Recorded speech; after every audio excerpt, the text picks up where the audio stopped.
Everyone, welcome back. सो अभी मैं start करने वाली हूँ BLI 221 ब्लॉक 1 का unit 4 law of library science.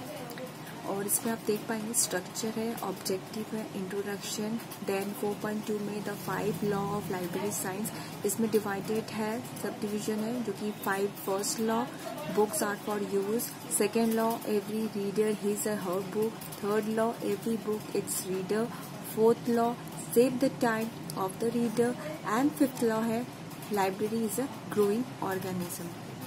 Okay, then इसमें new insight wider interpretation of 5 law, summary, then answer to self check exercise, keywords, reference and further reading. So first जो 4.0 में है, इसमें बताया गया है ऑब्जेक्टिव्स, जो कि रंगनाथन।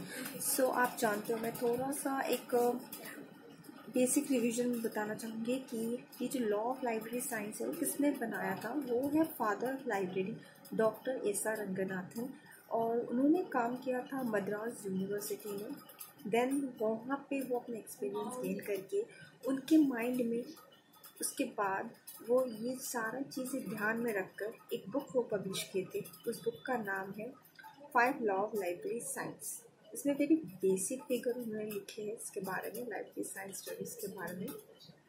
और इन इंडिया और इन वर्ल्ड जो भी लाइब्रेरी फंक्शन कर रही है वो उनकी ही लिखी गई लॉ से ही, उनके जो भी प्रिंसिपल है वो इनके लॉ में दिखे, ठीक है, दिखने को मिलेगा आपको। और ये जो बुक पब्लिश है इन 1931, जिसमें से आप 5 लॉ जो पढ़कर ख़त्म नहीं करना है। इसमें जो भी 5 लॉ, ये खाली पढ़ने के लिए नहीं है, जो कि स्टडी आप पढ़ ली, रीड कर ली, हाँ ये 5 लॉ है, नो।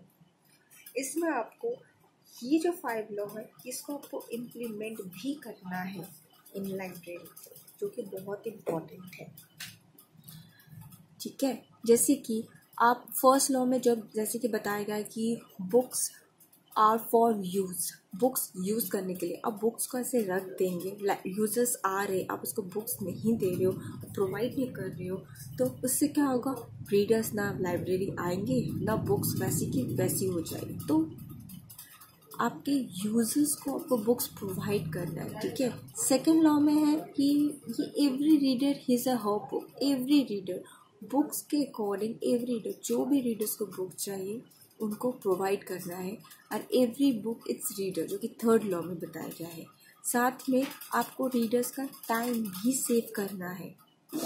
एंड फिफ्थ लॉ में library is a growing organism, यानी आपको यहाँ पे एक time to time as per, जैसे कि आप कोई भी आप सॉफ्टवेयर, आप जैसे कि पहले सॉफ्टवेयर थी विंडोज़ 7, देन उससे पहले भी XP है, देन फिर अपडेट होकर विंडोज़ 7, देन विंडोज़ 7 से विंडोज़ 10, इस तरह से अपडेट होता ही है सॉफ्टवेयर। और हमारे भी काम में और ज़्यादा फ्लुएंसी, ज़्यादा स्पीड और हमारे टाइम बचते हैं, जो कि बहुत एडवांस सॉफ्टवेयर है। सेम लाइक इन लाइब्रेरी में भी हमें हमेशा लाइब्रेरी को अपडेट करना है साथ साथ में, ठीक है। साथ में जो कि लाइब्रेरी है, पहले लाइब्रेरी जब हम लोग यूज़ करते थे तो वो एज ए बुक था, कॉपी था, हम लोग रजिस्टर मेंटेन करते थे।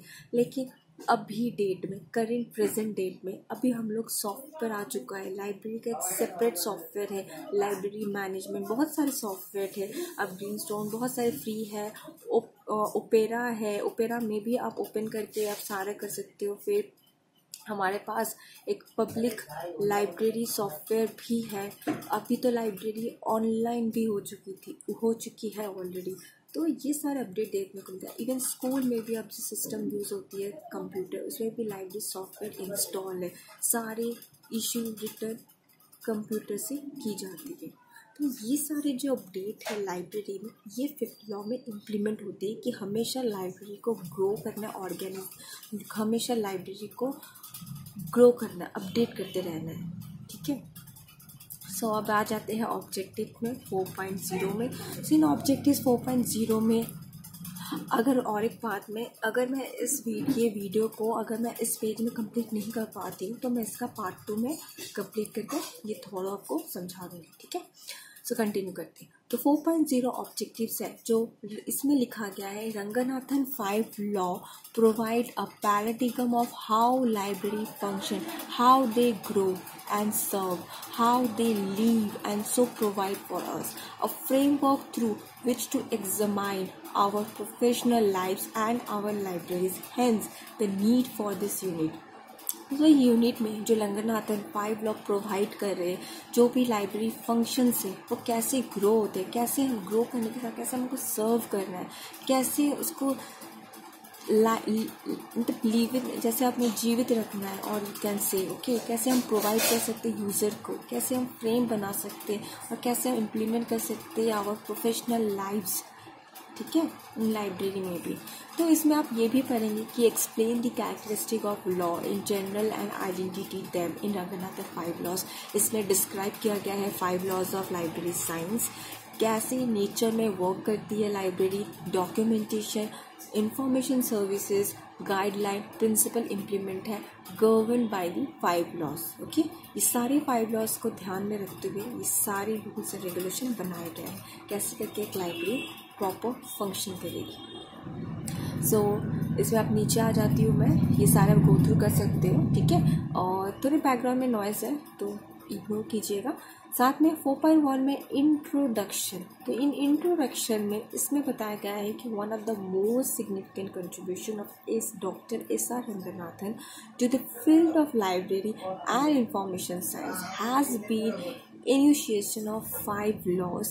These laws were first stated and their formal exposition was provided by author at the Provisional Education Conference held in Chidambaram, जो कि तमिलनाडु में है, इन दिसंबर 1928। ये सारे to have, मैं एक बार go through कर देती हूँ। To have a proper understanding of 5 law, it is necessary to know context in which these laws were formulated. सिर्फ में बताया गया है कि ये अगर 5 लॉज को आप जानने से पहले आपको ये जानना बहुत ही ज़रूरी है कि implement formulated doctor SR. Ranganathan के द्वारा की गई है। और ये जो एजुकेशन लाइब्रेरीशिप कर रहे थे university of London school of librarianship in the year, किस ईयर में, 1924, क्योंकि वो बुक पब्लिश किए थे 1931 को। वहाँ से वो ट्रेनिंग के बाहर में पढ़कर लाइब्रेरियनशिप का नॉलेज लेकर फिर वो अपना बुक पब्लिश किए थे। तो आफ्टर उनका ट्रेनिंग होने के बाद यूनिवर्सिटी में वो फिर एक्सटेंसिव टूर किए इंग्लैंड की तरफ। ये बेसिक थोड़ा रंगनाथन के बारे में बताया गया है, डॉक्टर एस.आर. रंगनाथन। उनके टूर प्रोवाइड, उसमें उनको बहुत ही अपॉर्चुनिटी मिली है काम करने के लिए लाइब्रेरीज में, डिफरेंट लाइब्रेरीज में काम किए हैं इंग्लैंड। सो वहाँ से वो उनका इंटरेस्ट और ज़्यादा आने लगा और देन वो इसमें एक अंडरस्टैंडिंग समझ कर वो फिर प्रिंसिपल बना, ठीक है, ये सारे लाइब्रेरी रूल्स रेगुलेशन को एक जगह करके।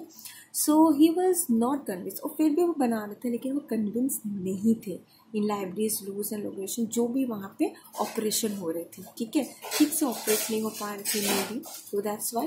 तो फिर वो जाकर अपने प्रिंसिपल सारे रूल्स एंड रेगुलेशन वो अपने से एक बुक पब्लिश की, ठीक है, लॉ ऑफ लाइब्रेरी साइंस। सो ये सारा भी गो थ्रू कर दीजिएगा। वो रंगनाथन के बारे में बताया गया है, उनके वो क्या करते थे, फिर उनके माइंड में कैसे आए वो एज ए लाइब्रेरी, क्या बुक पब्लिश हुआ, क्या क्या माइंड में सेटअप। देन मैं आ जाती हूँ 4.2 में, द 5 लॉज लाइब्रेरी साइंस। तो इसमें बताया गया है कि laws are scientific principle, rules and procedure और behaviour. Law is a journalism based on recurring a fact और इवेंट, ठीक है। So laws are simple, precise and few in number. Laws are essentially general in nature. Their subject is general. Synthetically, they are general and begin with all, every or no. ठीक है। Then आ जाती है आपका keeping the above mentioned characteristic, तो mind में लेते हुए जो कि मैं पहले बताई थी एस.आर. रंगनाथन, उन्होंने फिर प्रोड्यूस किया 5 लॉज। फिर इसमें 5 लॉज एक बार बता देती हूँ। Books are for use, every reader his or her book, every book its reader, save the time of the reader, library is a growing organism. ये सारी इंस्ट्रक्शन है। अब मैं आ जाती हूँ 4.2.1 में। First law, books are for use. By using first law, books are for use, are we prone to think that it is a self-evident truth or simple statement which does not merit serious consideration and contemplation, but on deep pondering, you change your opinion.